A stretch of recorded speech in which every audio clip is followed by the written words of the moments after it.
মনে আছে 2022 সালের কাতার বিশ্বকাপের কথা? ফুটবল বিশ্বকে স্তব্ধ করে দিয়ে ইতিহাস গড়েছিল আফ্রিকার এক পরাশক্তি মরক্কো। স্পেন আর পর্তুগালকে নকআউটে বিদায় করে আফ্রিকার প্রথম দেশ হিসাবে তারা খেলেছিল বিশ্বকাপের সেমিফাইনাল। কিন্তু বড় প্রশ্ন হলো 4 বছর পর 2026 বিশ্বকাপে এসে অ্যাটলাস লায়ন্সরা কি আবারও সেই ম্যাজিক দেখাতে পারবে, নাকি 2022 সালের সেই ঐতিহাসিক রান ছিল শুধুই একটি ওয়ান টাইম চমক?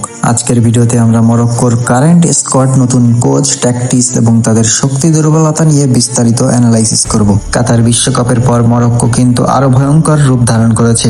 তারা কতটা ছন্দে আছে তা বুঝতে হলে তাদের কারেন্ট ফর্মের দিকে তাকালেই চলবে। 2024 সালের জানুয়ারি থেকে অর্থাৎ গত 2 বছরের বেশি সময় ধরে প্রায় 28 ম্যাচ মরক্কো মেইন স্কোয়াড সম্পূর্ণ অপরাজিত। শুধু তাই নয়, আফ্রিকান কাপ অফ নেশনসের একটি বিতর্কিত সিদ্ধান্ত বদলে যাওয়ার পর সেনেগালকে ট্রফি থেকে বঞ্চিত করা হয়, যার ফলে মরক্কো এখন অফিসিয়ালি ডিফেন্ডিং চ্যাম্পিয়ন হিসাবে বিশ্বকাপে পা রাখছে। আর 2026 বিশ্বকাপের কোয়ালিফাইং রাউন্ডে তাদের রেকর্ড ছিল একদম নিখুঁত। 8 ম্যাচের 8 মধ্যে 8টিতেই জয়। প্রতিপক্ষের জালে 22টি গোল দেওয়ার বিপরীতে তারা গোল হজম করেছে মাত্র 2টি। মরক্কো দল এবার সবচেয়ে বড় পরিবর্তন এসেছে ডাগআউটে। 2022 সালের হিরো ওয়ালিদ রেগ্রোগুপ্ত এই বছর মার্চে দায়িত্ব থেকে সরে দাঁড়ান। তার জায়গায় নতুন কোচ হয়ে এসেছেন মোহাম্মদ ওয়াহবি। সিনিয়রের দায়িত্ব এটি তার প্রথম অভিজ্ঞতা হলেও বেলজিয়ামের জায়ান্ট আন্ডারলেখটে দীর্ঘ 18 বছর উইথ কোচ হিসাবে কাজ করেছেন তিনি, যেখানে রোমেলু লুকাকু এবং জেরিমি ডোকুদের মতো তারকাদের গড়ে তুলেছেন। এমনকি মরক্কো অনূর্ধ্ব 20 দলকে তিনি 2025 সালের ফিফা বিশ্বকাপও জিতিয়েছেন। ওয়াহাবির অধীনে মরক্কো মূলত 4-2-3-1 ফরমেশন খেলে। তাদের খেলার মূল ধরন হলো কাউন্টার অ্যাটাক উইথ স্পিড।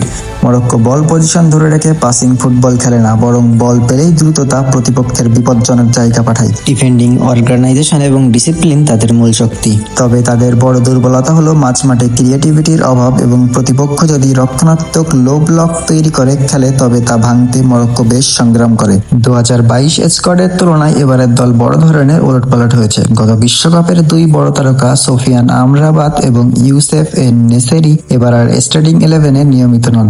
অভিজ্ঞতা সেন্টার ব্যাক রোমেইন সাইসও অবসর নিয়েছেন। তবে রক্ষণে নতুন শক্তি যোগ করতে ফ্রান্স থেকে এসেছেন ইসা দিওপ। এই দলের মূল এক্স ফ্যাক্টর হলেন পিএসজির রাইট ব্যাক আশরাফ হাকিমি। 2025 সালের চ্যাম্পিয়ন্স লিগ জয়ী এই খেলোয়াড় মরক্কোর আক্রমণ ও গোলের অন্যতম প্রধান উৎস, আর ওভারল্যাপিং রান যেকোনো ডিফেন্সের জন্য মাথা ব্যথার কারণ।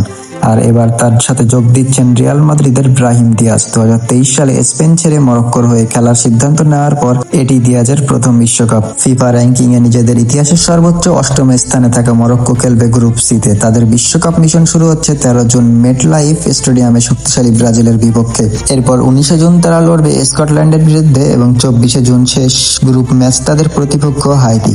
দেশের মানুষের প্রত্যাশা এবার আকাশচুম্বী। 2022 সালের মতো সেমিফাইনালে যাওয়া হয়তো প্রায় অসম্ভব, কিন্তু গ্রুপ পর্ব পার করাটা তাদের জন্য এবার ন্যূনতম লক্ষ্য। প্রথম ম্যাচে ব্রাজিলের বিপক্ষে কঠিন পরীক্ষা দিতে হলেও স্কটল্যান্ড এবং হায়াতিকে হারিয়ে 6 পয়েন্ট নিয়ে পরের রাউন্ডে যাওয়া মরক্কোর জন্য খুবই বাস্তবসম্মত। কমেন্টে জানান আপনার প্রেডিকশন। ভিডিওটি ভালো লাগলে লাইক এবং চ্যানেলটি সাবস্ক্রাইব করতে ভুলবেন না। আল্লাহ হাফেজ।